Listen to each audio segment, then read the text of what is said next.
सबसे पहले तो मैं आपको ये बताना चाहूंगा कि इंडियन कॉन्स्टिट्यूशन का आर्टिकल नंबर 19 ये हमें अधिकार देता है कि हम हमारी आवाज संविधान के दायरे में रहते हुए उठा सके। अगर हम कोई भी अन्याय देखते हैं तो हमें हमारी आवाज उठाने का पूरा अधिकार होता है और प्रोटेस्ट करने का, शांतिपूर्वक प्रोटेस्ट करने का पूरा अधिकार होता है। लेकिन दिल्ली में देखा गया है कि जो स्टूडेंट्स थे जो शांतिपूर्वक प्रोटेस्ट कर रहे थे उनके ऊपर लाठीचार्ज हुआ, उनके ऊपर आंसू गैस के गोले फेंके गए। साथ ही साथ यहाँ पर यह भी देखा गया कि जो पुलिस ऑफिसर है दिल्ली पुलिस के, वो महिला के ऊपर हाथ उठाते हुए दिखाई दिए। तो हमारा कहना है कि कल उनको मारा है पुलिस ने, आज हमें मार सकते। तो अगर हम हमारी आवाज नहीं उठाएंगे तो ये हमारे लिए और हमारे जनरेशन के लिए, हमारे आने वाले जनरेशन के लिए नाइंसाफी हो सकती है।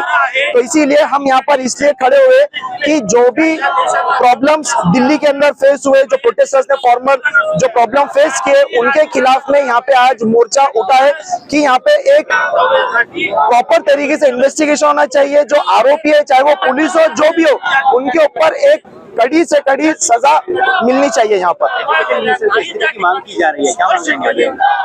ये तो पूरे देश भर के अंदर ये हमारा आंसर नहीं है, पूरे देशवासियों का आंसर है कि एजुकेशन मिनिस्टर को रिजाइन करना जरूरी है।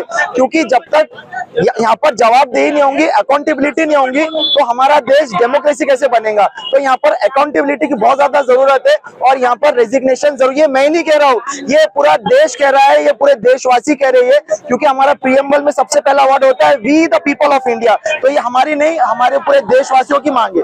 तुम स्टूडेंट्स पे लाठीचार्ज कर रहे हो, स्टूडेंट्स पे टीयर गैस फेंक रहे हो जैसे कि वो टेररिस्ट थे। मतलब स्टूडेंट्स को टेररिस्ट की ट्रीटमेंट मिल रही है। तुम अकाउंटेबिलिटी लो ना। मतलब तुम एक बार जो स्टूडेंट्स जो बोलना चाह रहे हो, एक बार बैठ के कॉमन ग्राउंड पर आकर बैठ के सुन लो। ये सब वायलेंस की जरूरत पड़नी नहीं चाहिए। पहली बात तो वायलेंस स्टूडेंट्स स्टार्ट नहीं करते। स्टूडेंट्स को क्या पड़ी है भाई कि मैं जाकर बसें जला दूं, पत्थर मार दूं। ये स्टूडेंट्स को नहीं पड़ी है। स्टूडेंट्स को क्या चाहिए? फेयर एजुकेशन सिस्टम चाहिए। वो मिल रहा है क्या? नहीं मिल रहा है। पेपर लीक हो रहे हैं और स्टूडेंट सुसाइड कर रहे हैं, उसकी बात कोई नहीं कर रहा। बात क्या कर रहे हैं? स्टूडेंट्स टेररिस्ट है, स्टूडेंट्स एंटी नेशनल है।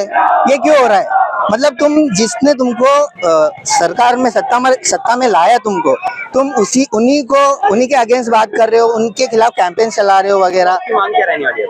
अभी मांग सिंपल है, जैसे पूरी देश की मांग है कि जिम्मेदारी लेनी चाहिए और एजुकेशन मिनिस्टर को इस्तीफा। देखो इस्तीफा की मांग क्यों आ रही है? क्योंकि गलती हुई है और ये गलती एक बार नहीं हुई है, एक बार नहीं हुई है, कितनी बार हुई है। और 20 स्टूडेंट्स मर भी गए इस वाले पेपर में। पहले पता नहीं कितने मरे, ऑन रिकॉर्ड भी इसे पता नहीं मरे कितने।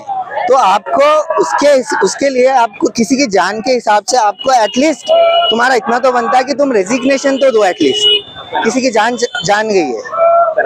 मेरा नाम आमिर बेग है।